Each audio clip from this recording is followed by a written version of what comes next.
اعوذ باللہ من الشیطان الرجیم بسم اللہ الرحمن الرحیم۔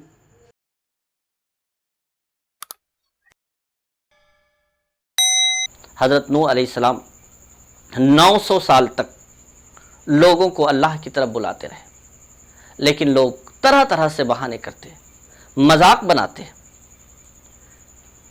اللہ کے نبی کا ٹھٹھا اڑاتے، لیکن وہ دین اسلام کو، دین حق کو اور اللہ کو پہچاننے سے انکار کرتے۔ حضرت نوح علیہ السلام 900 سال تک محنت کرتے رہے۔ اب اندازہ لگائیے کہ دین حق کی اشاعت میں، اس کی تبلیغ میں اگر ہم 2-4 دن محنت کریں تو ہمیں پریشانی ہو جاتی ہے، مشقت ہو جاتی ہے، لیکن ذرا سوچئے کہ حضرت نوح علیہ السلام 900 سال تک اللہ کے دین کی اشاعت کرتے رہے، اس کو پھیلاتے رہے، لوگوں تک جاتے، انہیں گالیاں ملتی لیکن صبر کرتے، لوگوں کے پاس اللہ کا دین پہنچاتے اور لوگ آپ کا مذاق اڑاتے لیکن آپ صبر کرتے۔ تو معلوم کیا ہوا کہ دین کی راہ میں مشقتیں برداشت کرنا، پریشانیاں برداشت کرنا، یہ نبی کی سنت ہے، اور اس راستے میں پریشانیاں ہوتی ہیں، لیکن انسان کو صبر کا دامن نہیں چھوڑنا چاہیے، اپنی کوششیں جاری رکھنی چاہیے۔ جس بھی نیک کام کے لیے آپ نکلے ہیں، چاہے وہ اشاعت دین ہو، چاہے اشاعت انسانیت ہو، چاہے اشاعت محبت ہو، آپ جس بھی نیک کام کے لیے نکلے ہیں، اگر اس میں پریشانیاں آ رہی ہیں، اگر اس میں دقت آ رہی ہے، دشواری اور رکاوٹ آ رہی ہے، تو حضرت نوح علیہ السلام کی زندگی سے ہمیں یہ سبق ملتا ہے کہ ہمیں اپنے کام کو روکنا نہیں چاہیے، ہمیں ہاتھ جوڑ کر کے بیٹھ نہیں جانا چاہیے، بلکہ اپنی محنت کو، جد و جہد کو جاری رکھنا چاہیے، جس طرح کہ حضرت نوح علیہ السلام نے 900 سال تک اپنی کوشش کو جاری رکھا۔ 900 سال اشاعت دین اور تبلیغ دین کرنے کے باوجود گنتی کے صرف 40 لوگ دائرے ایمان میں آئے اور باقی سب کے سب شرک و کفر میں پڑے رہے۔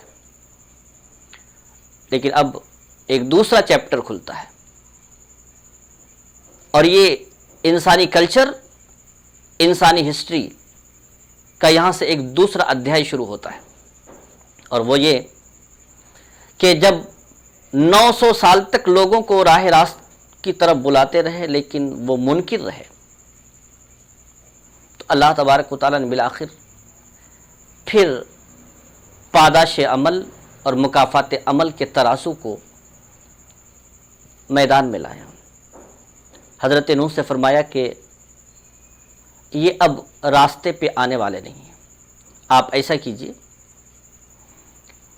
کہ ہمارا ارادہ ہے کہ انہیں اب عذاب میں مبتلا کیا جائے، جس عذاب کے لیے آپ بار بار آپ سے یہ مذاق کرتے ہیں، آپ کا مذاق اڑاتے ہیں، تو اب جس عذاب کا انہیں انتظار ہے، اب ہم دکھا دیں گے کہ ہمارا عذاب کس طرح ہے۔ نوح علیہ السلام سے فرمایا کہ آپ ایک کشتی تیار کیجئے۔ وہ کشتی تیار کرنے لگے۔ اب مذاق کرنے والے اور زیادہ تعداد میں آ کر کے بھیڑ لگانے لگے اور پوچھنے لگے یہ کیا کر رہے ہیں؟ انہوں نے کہا میں کشتی تیار کر رہا ہوں۔ کہا اس کشتی کا آپ کیا کریں گے؟ انہوں نے بتایا کہ عذاب آنے والا ہے، طوفان آنے والا ہے، باڑھ آنے والی ہے، اور اللہ نے ہمیں حکم دیا ہے کہ ہم اسی کشتی پر سوار ہوئیں گے۔ لوگوں نے مذاق اڑانا شروع کیا کہ دیکھیے ہر طرف خشکی ہے، پانی کا نام و نشان نہیں ہے، بھلا اتنا پانی کہاں سے آئے گا؟ لیکن انہیں کیا معلوم کہ اللہ کی قدرت سے کوئی بھی چیز بعید نہیں ہے، وہ ایک حکم فرماتا ہے اور جو چاہتا ہے وہ ہو جاتا ہے۔ وہ مذاق اڑاتے رہے، انہیں عقل نہ آئی، انہیں شعور نہ آیا، شیطان کے جال سے وہ باہر نہیں نکل سکے۔ بالآخر حضرت نوح علیہ السلام کو جو علامت اور اشارے بتائے گئے تھے، وہ اشارات ظاہر ہونے لگے۔ ایک طرف کشتی تیار ہو گئی تھی، اور جب کشتی تیار ہوئی تو وہ اشارے ظاہر ہونے لگے، وہ علامات ظاہر ہونے لگی، اور علامات یہ تھیں کہ زمین میں جہاں تہاں سے پانی کے بلبلے ابلنے لگے اور آسمان میں بادل گھر گیا اور بارش ہونے لگی۔ پانی بڑھتا گیا یہاں تک کہ گھر کے اندر سے زمین کے خطے خطے سے پانی ابلنے لگا۔ ایسا لگ رہا تھا جیسا کہ پوری روئے زمین پانی کا چشمہ بن گئی ہو۔ پانی بڑھتا رہا۔ حضرت نوح نے اپنے ماننے والے جو 40 افراد تھے ان کو کشتی پہ سوار کیا اور وہ چل پڑے۔ دوسرے لوگ جو کفر و شرک میں مبتلا تھے، شیطان کی پیروی کر رہے تھے، اپنے خواہشات کی پیروی کر رہے تھے، بغاوت اور سرکشی کر رہے تھے اور خدا کے دین سے منکر تھے، وہ اس سیلاب کے شکار ہو گئے، وہ ڈوب گئے، وہ بہہ گئے، وہ غرق ہو گئے۔ اور حضرت نوح علیہ السلام اپنے 40 افراد کے ساتھ، ماننے والوں کے ساتھ کشتی پر سوار ہو کر چلتے رہے۔ پانی اتنا زیادہ ہو گیا تھا کہ دنیا کی کوئی خشکی نظر نہیں آتی تھی۔ بالآخر پھر اللہ کا حکم ہوا تو پانی کی سطح کم ہونے لگی اور کشتی اللہ کے حکم سے پانی پر تیرتی ہوئی جودی پہاڑ سے لگی۔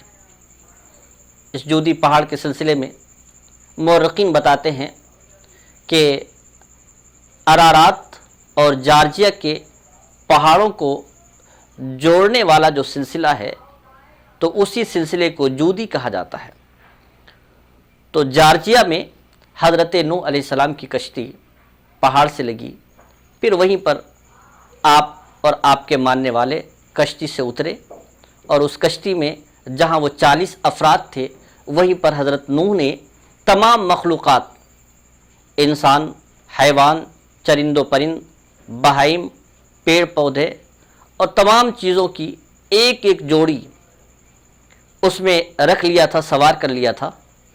اور جس طرح سے حضرت نوح علیہ السلام اور 40 افراد اس عذاب سے محفوظ رہے، اسی طرح دنیا کی یہ جتنی چیزیں ہیں، جتنے مخلوقات ہیں، جتنے جانور چرند پرند ہیں، یہ سب جو آج پھل پھول رہے ہیں، لاکھوں کی تعداد میں موجود ہیں، یہ حضرت نوح علیہ السلام کے بچانے کی وجہ سے، ان کو محفوظ کرنے کی وجہ سے ہے۔